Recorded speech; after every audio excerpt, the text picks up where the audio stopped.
Magandang araw po sa inyo lahat. Ako po si Banat Bay at eto, may pag-uusapan tayo. Kaibigan ng Pangulo, sangkot, di umano, sa isang diktadoryang pananakot sa isang ating kababayan. Naku po, yari na. Ito yung sinasabi ni Pangulong Duterte, di ba? Tila meron na ata talagang diktadoryang nagaganap dito sa ating bayan. At talaga nga naman itong mga nanunungkulan ay pawang mga umaabuso sa kapangyarihan. Naku po, alamin po natin tong kwento na ito at reaksyonan po natin kasi ako, alam mo, nung napanood ko ito, talagang sumamaho yung aking pakiramdam at talagang sabi ko, sorry, pasensya na, napapagmura. Napapaano ako, parang ganito na ba talaga ang bayan natin? Wala na hubang batas na nagaganap dito sa Pilipinas? Ano na ba? Oh, di ba? Paliwanag mo, Vlogger Claire. Ipaliwanag mo nga itong mga ganito nang magkaalaman tayo ng kung talagang walang laman yan. Panoorin natin ito panoorin natin. Pasok. Isang minor de edad na anak ng mag-asawang negosyante sa Dumaguete City ang pumila para makausap si dating Pangulong Rodrigo Duterte pagkatapos ng Cebu People's Indignation Rally noong nakaraang Sabado. Abay, bakit? Alamin natin ang detalye ng balitang ito ni Aileen Navarro.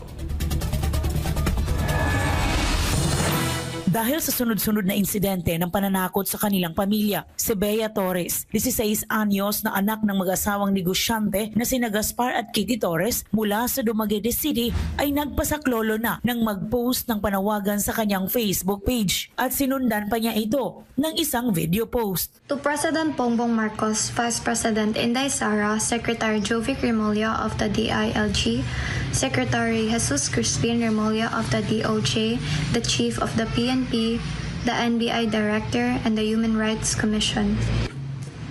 I humbly plead for my family's safety, especially for my parents who have been receiving multiple death threats from anonymous individuals. I sincerely hope that your positions as political leaders can help ensure our family's safety and bring us peace. I kindly ask that our security not be taken away as we still face possible attacks. Your help in keeping us safe would mean a lot during these difficult times. Si Bea Torres kasama... Ate, pakikinggan ka kaya niya mga sinusulatan mo kasi malapit daw. Mukhang malapit ho itong ikinirereklamo mo sa Pangulong Marcos, di umano. Panoorin natin. Yang mga magulang na sina Gaspar at Kitty Torres ay personal na nagtungo sa ginanap na Cebu People's Indignation Rally kamakailan lang, kung saan si Bea ay personal na nagpasaklolo at mangyak-yak na nagsumbong kay dating Pangulong Rodrigo Duterte dahil sa harassment na nararanasan ng kanyang pamilya. Matatanda ang Disyembre 2 noong nagdaang taon, nag-file si Kitty Torres, ang ina ni Bea, ng reklamong korupsyon sa Ombudsman Visayas laban kay Governor Chaco Sagarbarria. Dahil sa panghihingi... Nako.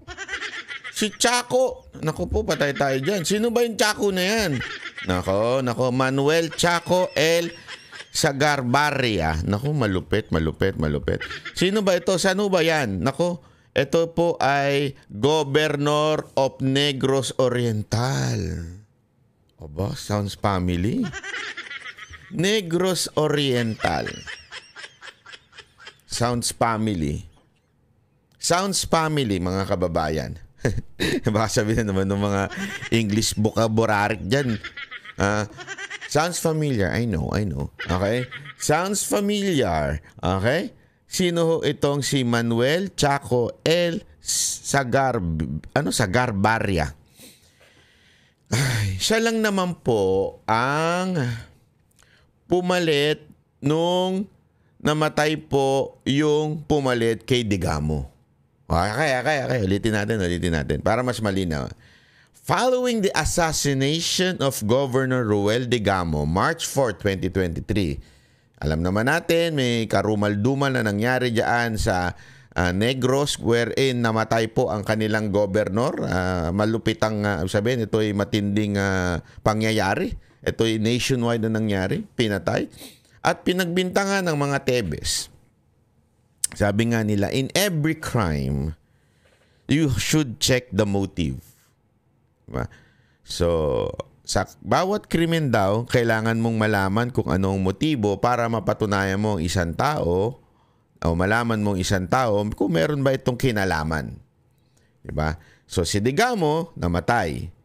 He was replaced by si Carlo George Joan Guido Reyes. Assumed the governorship of Negros Oriental.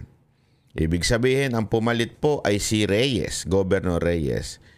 Tragically, Governor Reyes passed away on May 31, 2023 after 3 months in office. Nako, patay tayo dyan. Biglang namatay yung ipinalit. Okay, sino pumalit ngayon nung namatay yung pinalit kay Digamo? Subsequently, Vice Governor Manuel Chaco Sagarbia ang pumalit. Nako. Eto daw ang pumalit na gobernur. Patay tayo dyan. Nako.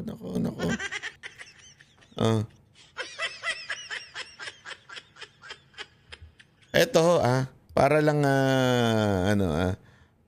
wait lang, alamin lang natin.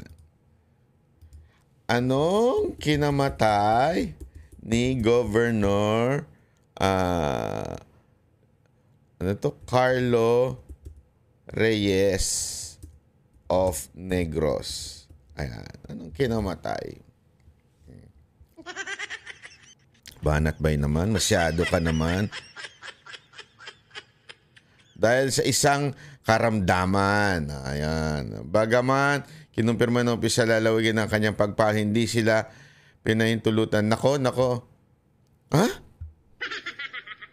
Bagamat, kinumpirma ng opisyal ng lalawigan ng kanyang pagpanaw, hindi sila pinahintulutan ng pamilya na isiwalat ang mga detalye tungkol sa kanyang sakit at pagkamatay.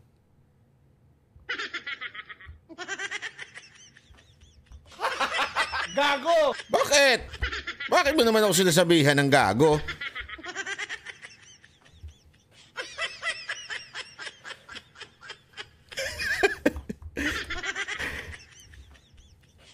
Alam mo lang, tumatakbo-takbo lang yung isip ko.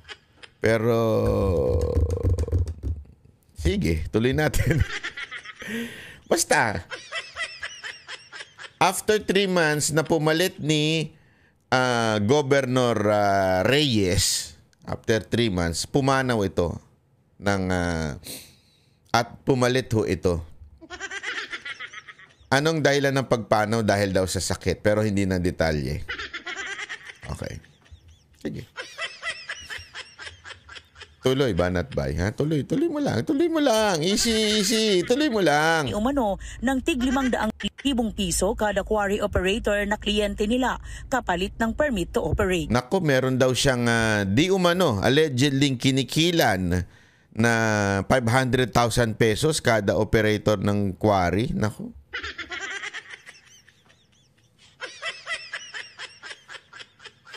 Feeling ko, merong Korean na involved dyan. Bakit Korean, banat ba?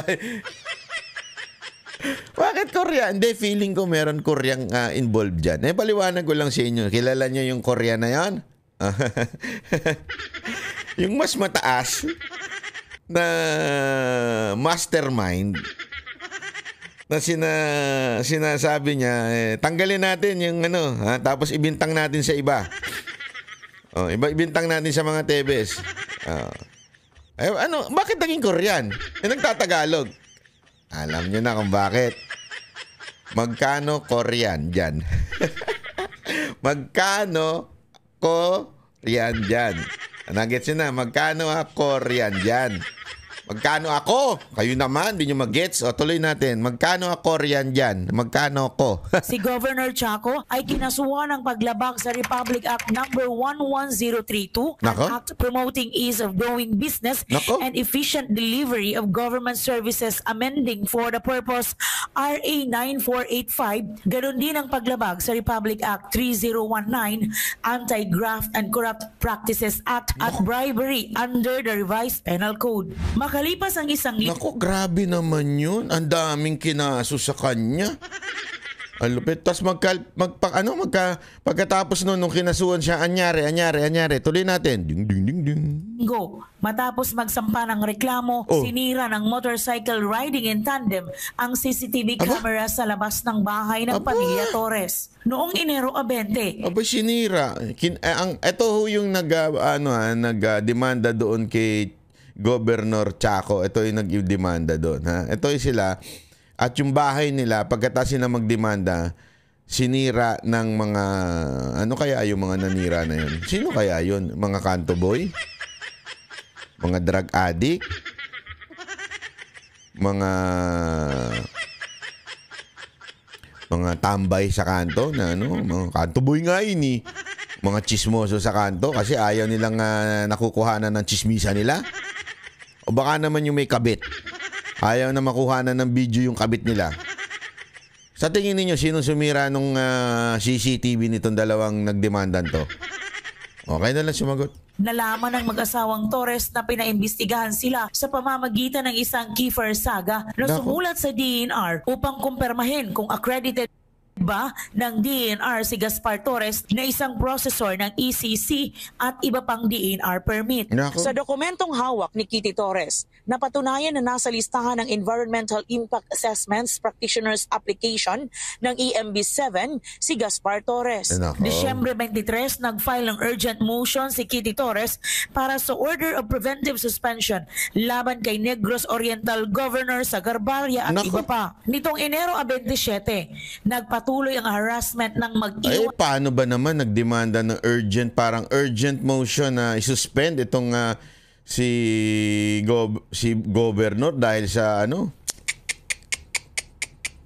dahil sa interference sa kanilang trabaho, ika nga. Biglang merong sulat na lumabas. Naku, ibang galawan nito, ha. Sino kaya sumulat nito? Kapitbahay na chismosa? Yung tambay sa kanto? O yung tulak sa kanto? O baka naman, kayo na lang sumagot kung sino man ang sumulat sa tingin ninyo nito. rin ng placard na may mensaheng hakog kaayo ka sa imong negosyo nga quarry Kitty Torres. Nako. Nakasulat ito gamit ang pulang pintura na nilagay sa likurang bahagi ng kanilang restaurant sa Anong huwag ko? Naku, hindi ko naman naintindihan yun. Sana tinagalog naman ninyo. gitnaan ng gabi. At nitong Pebrero 6 taong kasalukuyan, Ito, February 6 naman to. Naku. Baril ang bahay ng pamilya Naku. Torres ng motorcycle riding in Naku. tandem. 12 bala ang na-recover ng kapulisan. Wala namang Naku. natamaan sa kanyang pamilya. Nako. Hindi lang pala ito tawag dito yung nagpipinta-pinta sa karsada kasi sumulat. Hindi lang naninira ng CCTV. May pagbaril pa. Nako. Patay tayo dyan, yari. Dapat buksan ng investigasyon doon sa Digamo. Nako. Kung sino man, wala akong sinasabit, wala akong tinutukoy kung sino man ang gumawa niyan, pero baka may merong relasyon niyan doon sa pangyayari doon sa Digamo. Tapos parang maling tao lang ay tinuro, kunwari si Tebes lang. Fall guy lang. Hindi ko alam, wala akong sinasabi. Hindi ko wala. Ito'y umiikot lang sa isip ng mga netizen diyan sa Negros. May mga nag-message sa akin sa Negros na, ba, alam na ba yung nangyayari dito? Grabe na dito, ganun. Itong ganyang may mga baril. Nakala ko ba hindi, ito. Sige, diretsuhan tayo. Akala ko ba ang mga notorious dyan Tebes, di ba? Akala ko ba sila kaya ang gagawa nito para makabalik si Congressman Arnie Tebes at maging governor? Hindi, ako nagtatanong lang Medyo, kasi parang parang sabi ko, akala ko ba sila yung nanggugulo dyan? Kasi yun ang nagsasabi, Banat ba, di mo kilala mga Tebes? Akala mo kilala nila no? Hindi, akala mo kilala nila. Hindi mo kilala mga Tebes. Sabi, wala akong sinasabing malinis ang mga Tebes. That's not my point here. My point here, mga kababayan, ay simple lang. Let's open our eyes and ears on the things that is happening in our society. Many times kasi we are blinded by propaganda. many times we are blinded by media propaganda and public perception na minsan at kadalasan pala, hindi pala minsan, kadalasan ay mali. Depende yan sa sino nag-PPR. Alam nyo, maraming mga PR guys dyan eh. Lalo na itong administrasyon na ito, marami. Nung nangyari yan Digamo case, sinasabi nila notorious daw ang mga Tebes. Sila daw ang pinuno ng mga pasugalan dyan. Tanungin ko kayo, nung nawala ang Tebes, nagbago ba? Meron bang pagbabago? Yun lang. Mamaya pag-uusapan natin kung anong relasyon nito sa Pangulo. Kasi balita ko, tropa daw ito. Tropa ng Pangulo ito. Ewan ko kung totoo. Mamaya, may video tayo dyan. May video. Easy. May video. Di ba? Ito lang. Ito kaya ay yung pagbabago sinasabi nila na ang peace and order, gambling. Nagbago ba nung nawala ang mga Tebes dyan? Kasi supposedly, kinamkam lahat ng pagmamayari nila, di ba? Natatandaan mo, yun ang nirereklamo nito ni Arnie Tebes. Kinamkam lahat ng pagmamayari nila, lahat. Pati mga pasugalan dyan, na legal ha, yung legal. Hindi na wala akong kinaugnayan ng mga Tebes. At sabi nila, ang pumalit daw ay yung kalaban. Ewan ko kung totoo yun, ha? Pero gayon pa man, mga kababayan, yung mga ganitong pangyayari, hindi tayo pwedeng pumikit. Kasi may problema dito. May problema ho dito na bakit ganito ang nangyayari sa Negros. And take note, mga kababayan, ha? May gun ban yan. Di ba?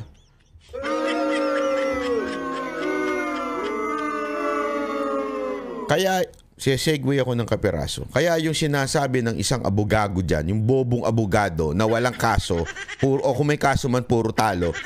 Yung abogadong bobo dyan, pangalanan nyo na lang din, yung pangalan ng bobong abogado na yun. Nasabi niya kasi, nagsabi ako sa isang Facebook post ko na may isang dyan, merong isang, may patakaran ng gobyerno, yung gun ban, ay wala hong na idudulot na maganda. As a matter of fact, nakakasama. Bakit? Dahil ang mga kriminal, hindi naman po sila, wala ho silang lisensyadong mga baril. Ang mga baril ho ng mga kriminal ay mga hindi lisensyado. Okay? Loose firearms, ika nga. And they do not respect whether may gun ban o walang gun ban, hindi sila magdadala. No. Kasi nga walang alam ho itong abogadong to pagdating sa probinsya. Sa probinsya wala ho yan. Gun ban o may gun ban, lalong-lalo na doon sa mga magugulong lugar. Wala akong pakialam ang mga kriminal dyan. Bibit-bitin at bibit-bitin nila yan. Sino ang tinanggalan mo ng baril during gun ban? Yung mga taong responsable at dapat proteksyonan nila ang kanilang sarili na naayon sa ating konstitusyon. Ulitin ko. Ito po ay naayon sa ating konstitusyon na protektahan ang ating mga sarili. Di ba ho? At ito ho ay legal, responsable. Maayos po ang kanilang ang ginagawa. Sila ang tinanggalan ng baril. Nung pinost ko yan, sabi nung gagong abogado na yun, sabi niya, mali ka naman kasi may mga warlords. Ang iniiwasan sa probinsya ay yung mga warlords kasi sila yung mga nagbibitbit ng baril. It's not just the criminal. Yun, nagmamagaling yung tangang abogado na yun eh. Napakabobo ng abogado na yun. Tanungin ko kayo, kaliwat kanan na nakikita nating patayan sa mga probinsya, na dulot yan ng mga warlords, dulot yan ng mga political gangs. Diba? Mga politiko yan eh. Sa probinsya, di ba, meron pa isa, vice mayor, binaril habang nag-i-speech. Tanungin kita, dahil ba dun sa gun ban, nabawasan? Hindi. Dahil sa gun ban, yung mga security, nawalan ng mga baril. Totoo yan. At yung mga taong kailangan ng protection sa sarili, nawala din. Bakit? Gun ban eh, sumusunod sila eh. Pero yung mga kriminal, hindi. Ganong katangay ang abogado na yan by arguing na nakakatulong daw yung gun ban. At yung sinabi ko daw ay mali. Tingnan nyo nga, ito ay sa mga pruweba eh.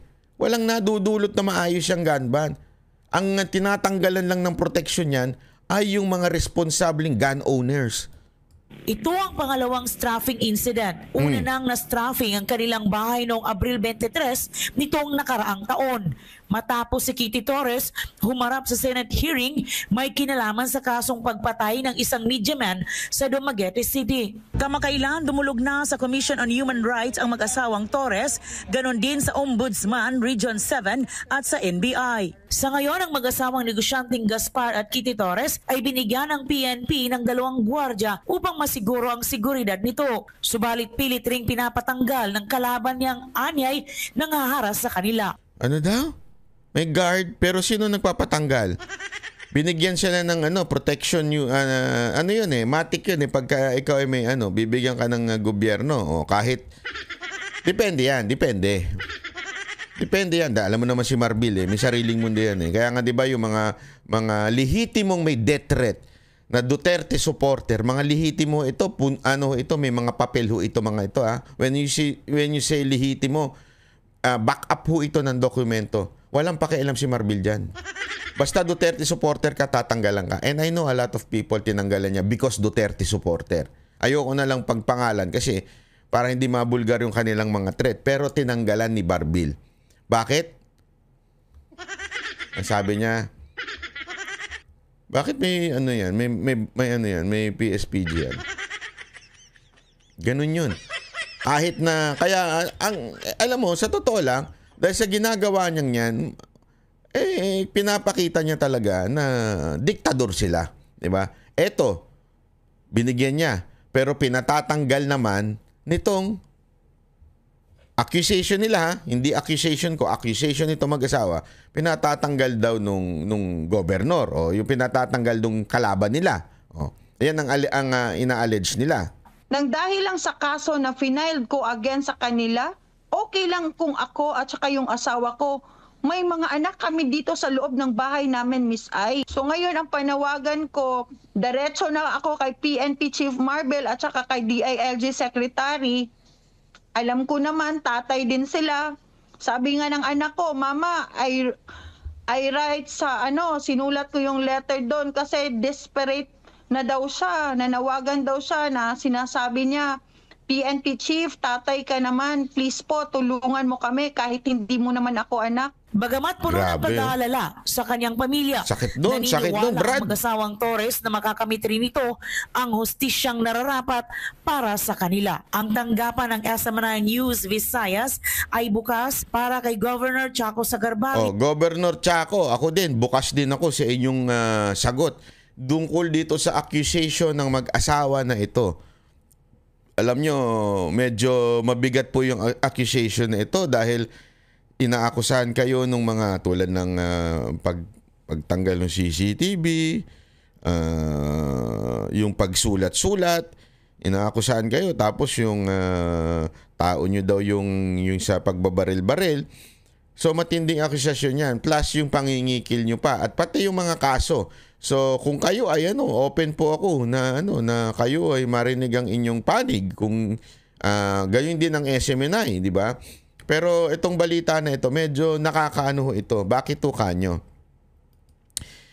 Sino ba itong si Governor Negros Oriental Manuel Chaco Sagarbarria, di ba? Sino po ba ito? Ito'y tila malapit sa presidente. Bakit to? Mismo ang Pangulong Bongbong Marcos ay nagpunta sa Negros. At ito po ay sinalubong ng matinding hiyawan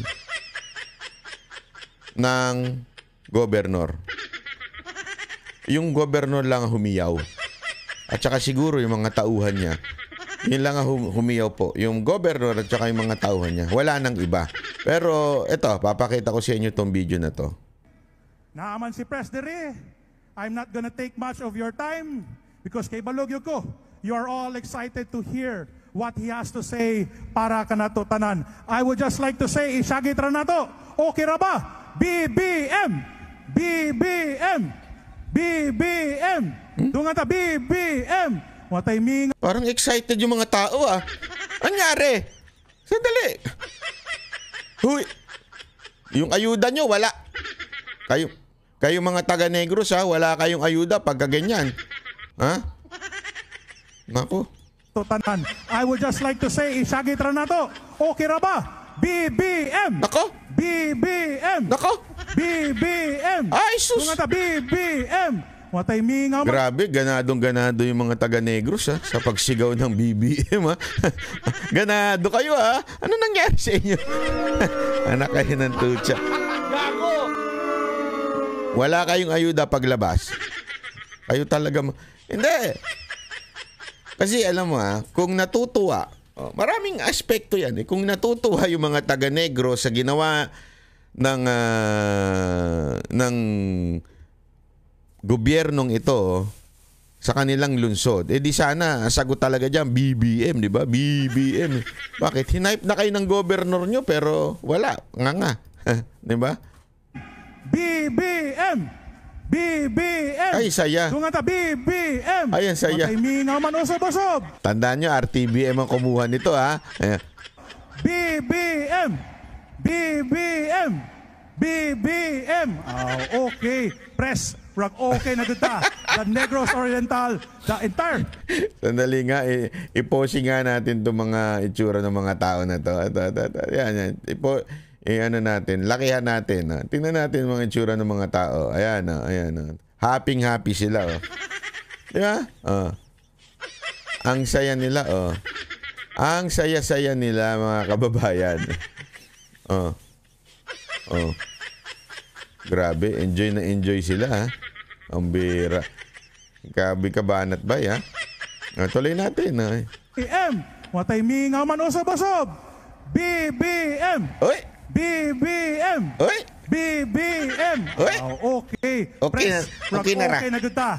The Negros Oriental, the entire people of Negros Oriental truly loves you. And let's work together for helping the province and the whole country. Thank you so much, Press. Thank you, kanino tanan. Ang saya-saya. Dito, tinan nga natin itong mga taong kanitsura nila. Happy sila. Happy sila. May bantay pang pulis. Para siguraduhin, pumalakpak kayo pag di kayo pumalakpak.